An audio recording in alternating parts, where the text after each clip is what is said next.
Angeke ufele kulelihlane lokulo. Wonke umuntu ophilayo emhlabeni, umbaba, umake, umuntu lomusha uyafika elihlane. Ngithole nje uselihlane nje. Oh hallelujah. Ngithole ukuphi uselihlane. Kodwa uthi uNkulunkulu emini ngeke ufele kulo. It's not your destiny. Ikhona idestiny leNkulunkulu akubekele yona. Ikhona idestiny yabantwana bakho. Bantwana bakho noma bangafeyila ngaliphi indlela empilweni. Mawuthi uyabuka kude namunye. Ukabona ibambe ekhaya kungaphumeleli umuntu. But unothi namuhla. Uthi God, your desert, your wilderness is not your destiny. Hallelujah. Your desert, your wilderness is not your destiny. Isaiah 40, verse 19b.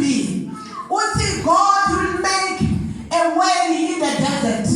Even in the wilderness, God is able to make a way. Israel aphume eGibhithe. Makathabuka emuva abona impi yaFaro. Makathabuka phambili abona amanzi, Red Sea. But wathi uNkulunkulu lempi elibona eGibhithe anophinde libone. Impilo yethu makuthiwa kunabantu abasempini ngithi labakholwabo. And the only thing that will conquer the battles that we are facing is only through the blood of Jesus. Oh hallelujah. Sinqoba ngengadi yaJesu nangemanzi obufakazi. What is our testimony? Kuthi noma kunzima, you speak life upon yourself. Uthi uNkulunkulu akahlulwa lutho. Oh hallelujah. No matter no, ngithi ngimngosi wahamba wayehlaliswa ehlane 1260 days. Abaleke lo drago ukuba umntwana akhone ukukhula. Noma umntwana khona, the devil never rested. Noma ungabuka namuhla, the enemy is here to kill and destroy our children. But lucky enough with John 10:10b, uthi Jesu nami ngiyinteke uba nibe nokuphila, nibe nabo uchichile. Sitophila akhona Satan. Sitophila emadimoni akhona. Hallelujah. Uthi emhlabeni when an enemy comes in like a flood. Umhlabeleli kanti Isaiah 59 verse 19. When an enemy comes in like a flood, the Spirit of the Lord rises the standard against him. May the Spirit of the Lord rise. Kule desert lenkulu. Oh hallelujah. Kulelihlane lenkulu. Bangwene, la enkonzweni asikethi mhlawumbe ifashion. Sibona ukuthi kunetimbi lesilwana. And njengoba ukuthi ubithelwa ngakuphi. Labanye banatimbi emakhaya. Labanye banatimbi emsebenzini. Labanye banatimbi even nasendlini yenkosi. Lapho ufuna ukuthi ngabe siyakhona kube mnandi khona uvuka timbi. Oh hallelujah. But I want to assure you emini ukuba uyonqoba ngengadi yaJesu nangelivi lebufakazi.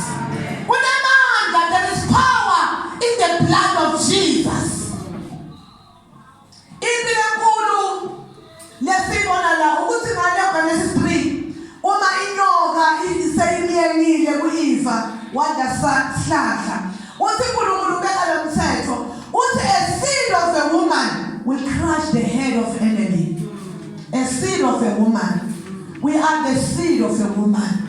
Noma kungaba nzima njani, vuke ebusuku make uthandaze. Oh hallelujah. Inkosi inemandla. Ungayeke ukuthandaza. Inemandla inkosi. Whatever battles, noma uyiphi desert lenkulu, akusimnandi desert. Desert kuyashisa. Akunalutho desert. But uNkulunkulu, your desert is not your destiny. Oh hallelujah. Number 14. Revelation. But the woman was supplied with 2 wings of a giant eagle. May God supply you with 2 wings of giant eagle. Oh, hallelujah. May God supply you. When you are being supplied by something, uma usupply ngento lento awuyitheni futhi awayiceli, God uyakusupply. Oh, hallelujah. Akakusupply maybe ngema wings lamancane entoni lencane, ukusupply ngema wings layi-2 eagle. Labafunde kakhulu nge-eagle. Bathi eagle mawukhamba storm, iphambana ne-storm. Isaiah 41 verse 31. Those who wait upon the Lord, I will renew their strength. They will mount high like an eagle. Oh, hallelujah. Uma eagle ibhekene in a storm, uma ibhekene kito temhlaba, noma kukhamba storm lesimnyama, i-eagle iyamount high, iyetulu. May you mount high. Kulesimo lobhekene naso, mount high. Hallelujah. We mount high like an eagle, and we run and walk and never get tired. Where do we run to? We run to the prayer. Amen. Sebomage kuningi lapha emakhaya sibomage. Hayi bomage bodwa nabobaba kuningi. Mwana ngicela uyaxoxela uthi impilo enkulu evuke manje endlini tethu. Wethu igeneration masikhula thina, we thought of getting education so that we can help our parents. That was it. Amen. To our children, to some of them it's quite different. Wona bakhule ekhaya bakhula sikwa sikhona etafuleni. Abathi sibuya blessing. Ukuba sikwa sibe khona ekhaya siyasetshenzwa. Oh, hallelujah. Ukuba sikwa sibe khona ekhaya is either manje uthengisa tamatisi kuthi kube khona nani kube khona singwa. Anikwe umntwana i-chance ekhaya yokufunza kodwa afunze adlala. Enenjani? Afunze enenjani? Adlala. Lamanye amavasithi kubekwe imigomo yokuthi ivasithi khona kungena uma uphase ngale ndlela. Young people, may God help you. Seize the moment. Yebadali basekhona ngadlali ngemathuba. Oh, hallelujah. Anisibakuhluleka mina. Nibe kuphumelela. My God. Uma singakhuluma i-background yethu, sifunda ikole kabuhlungu. We never had anything even to eat at school, but sabandela safunza.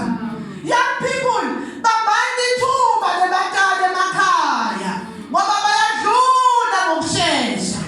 Athi noma mntana adlule emhlabeni akushiye unempilo. Besithe basikhula basi-encourage ngalesingisi athi education is the key of success. Uma une-education kuvuleka ini yonke iminyango. You open with the key that you are holding. Impi yemuntu esifazana inkulu, kanti nempi yababa as the head of the family nayo inkulu. Ngala uProverbs ufundzele ekhaya because of time. Proverbs 3 verse number 13. Lithi find wisdom and gain understanding. Lo manje lo wakhonza ukuthi njengoba mina nomntwana ngibekwe enhlane angeke ngifele khona. She find wisdom and gain understanding.